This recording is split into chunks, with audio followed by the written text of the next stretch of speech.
La première manche du trophée Madio Crédit Mutuel s'élance du Boulay en Indre-et-Loire. 150 cadets sont au rendez-vous de la route Orangelle 2026 et parmi eux, comme chaque année, les meilleurs Français de la catégorie n'ont pas voulu manquer l'étape Tourangelle.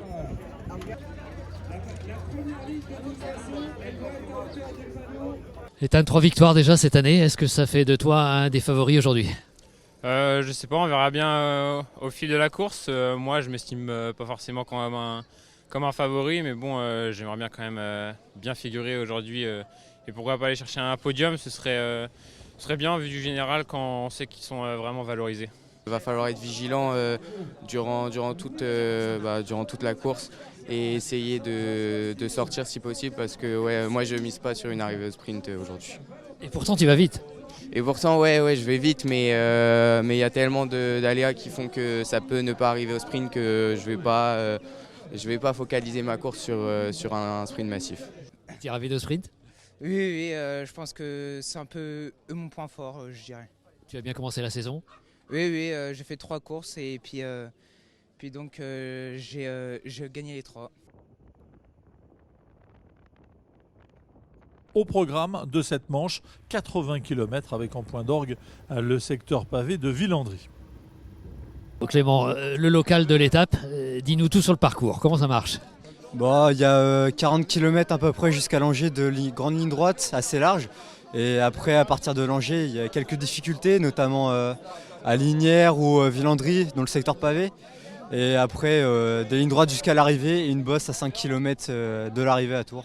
Alors cette bosse à 5 km, c'est chez toi, juste à côté de chez toi. C'est dur? Ouais, c'est un petit peu dur. La bosse, elle est à 200 mètres de chez moi. Il y a environ 12% dans la bosse. Ça fait 500-600 mètres, donc ouais, c'est assez dur. Un peloton groupé au départ de cette première manche du trophée Madio Crédit Mutuel. Pas très longtemps groupé puisqu'Arthur Garnier-Le-Borgne du club de Parisis est le premier attaquant de la journée. Il ne prendra malheureusement pour lui que quelques secondes d'avance sur un peloton vigilant. La première échappée sérieuse de la journée est à mettre à l'actif d'Emilien Ginet de Paris Cycliste Olympique. Une attaque franche du cadet qui ne va cesser d'augmenter son avance. Seul face aux rafales de vent, le cadet du club parisien comptera jusqu'à 45 secondes d'avance. Emilien Ginet sera repris après 25 km d'échappée.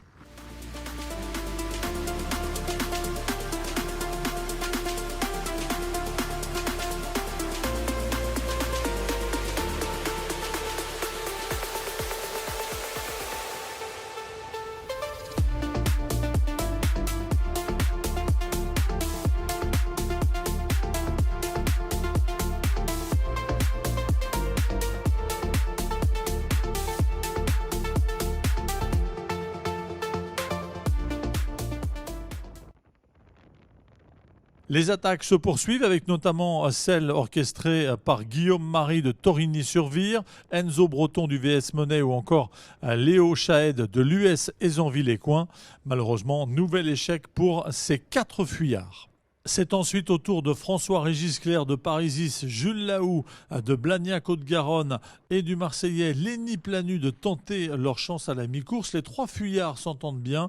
Ils vont compter jusqu'à 20 secondes d'avance sur 2 poursuivants, Léo Chahed et Thomas Bertoldi.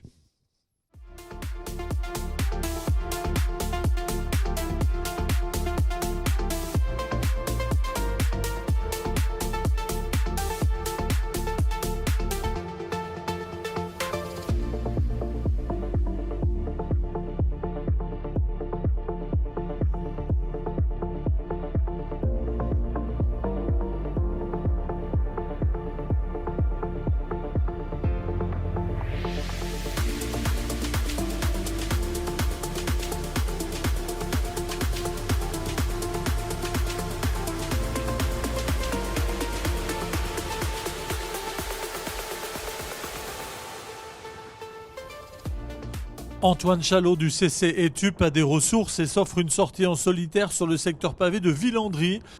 Il compte 45 secondes d'avance sur le peloton, pas suffisant.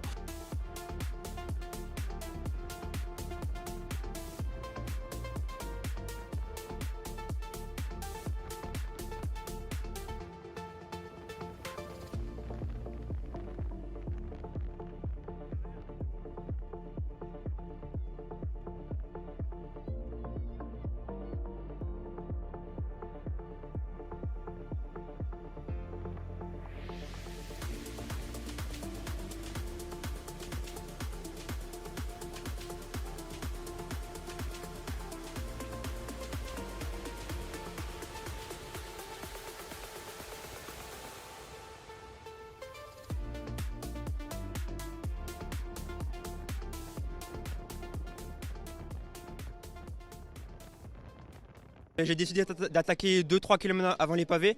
La moto m'a dit 40 secondes, donc j'ai passé les pavés en tête, ça s'est super bien passé, donc ça a été. Et quelle sensation sur les pavés? Bah, ça tapait fort, c'est la première fois que je faisais des pavés, j'ai fait la reconnaissance hier, mais ça s'est bien passé, nickel. Et après, tu as buté dans la côte du château. J'ai encore fait la bosse en tête, je suis passé le GPM en tête et je me suis fait reprendre dans la descente par Vivien. J'ai fait 1 km avec lui et après on s'est fait reprendre par le peloton. C'est une bonne expérience? Ah bah super expérience, l'année dernière j'étais venu mais je suis tombé au bout de 10 km et là j'ai réussi à finir super bien donc je suis super content. À une dizaine de kilomètres de l'arrivée, il est repris par 3 garçons. Yvan Bertrand du WC Saint-Sébastien, Louis Nourri de Laval Cyclisme 53 et Vivien Janter de Paris Cycliste Olympique, eux-mêmes repris par le peloton à l'approche de l'arrivée. La dernière attaque de la journée, signée Hugo Prétet de l'AC Besançon, ne donnera rien. C'est finalement Pierre Rioux qui règle le sprint et devient le premier breton à remporter la Route Tourangelle cadet. Il devient par la même occasion le premier leader du Trophée Madio Crédit Mutuel 2026.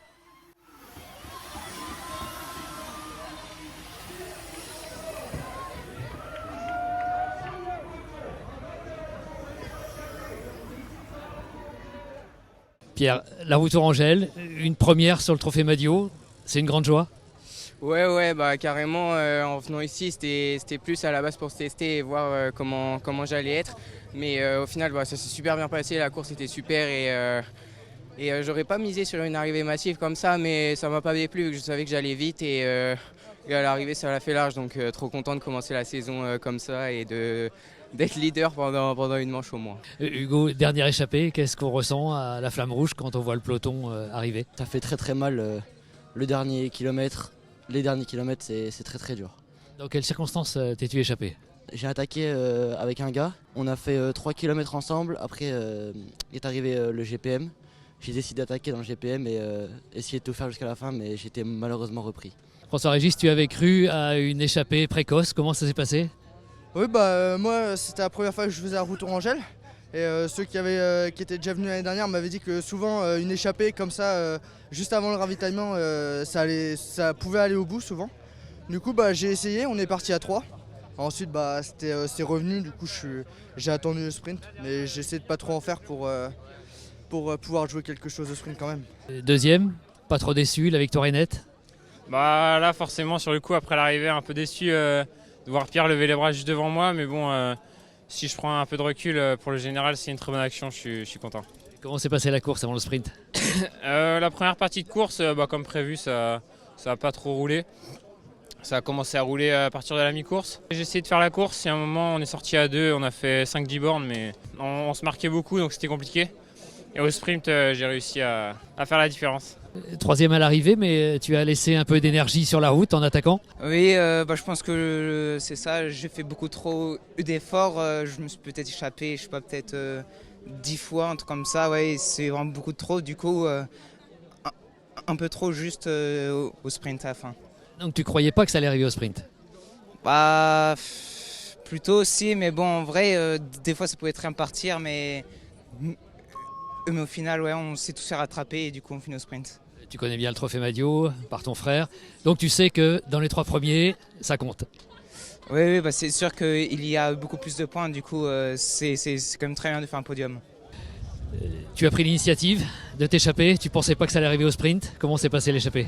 J'ai pris l'initiative avec Louis Nourri, on est sorti, puis on s'est fait rejoindre par Vivien Janter et puis on a bien collaboré. J'ai cru parce qu'il restait plus que 10 km, donc on a forcé, mais on s'est fait reprendre au bout d'un moment. Puis après, on a su que ça allait pas sortir parce qu'il n'y avait plus trop de difficultés. Et malheureusement, j'ai failli tomber dans un virage en épingle à 5 km de l'arrivée. Donc j'ai dû me débrouiller pour revenir replacer, mais j'ai eu de la chance, j'ai réussi à me replacer et à faire un bon sprint. Est-ce que c'est la présence de Vivien Janter dans ton échappée qui l'a condamné? Ouais, bah c'est sûr, Vivien il fait figure de favori cette année pour le général. Et ouais, les mecs qui jouent le général, ils ont peut-être été ramenés par la présence de Vivien. Comment tu te sentais? Bien, des crampes sur l'arrivée qui m'empêchent de jouer un très bon résultat, mais il reste encore énormément de manches et on fera mieux la prochaine. Voilà ce superbe podium pour cette première manche du Trophée Madio. Le vainqueur du jour, Pierre Rioux, qui reçoit des mains de Jean-François Quesnay une casquette dédicacée offerte par Tadej Pogačar à l'arrivée du dernier Milan-San Remo.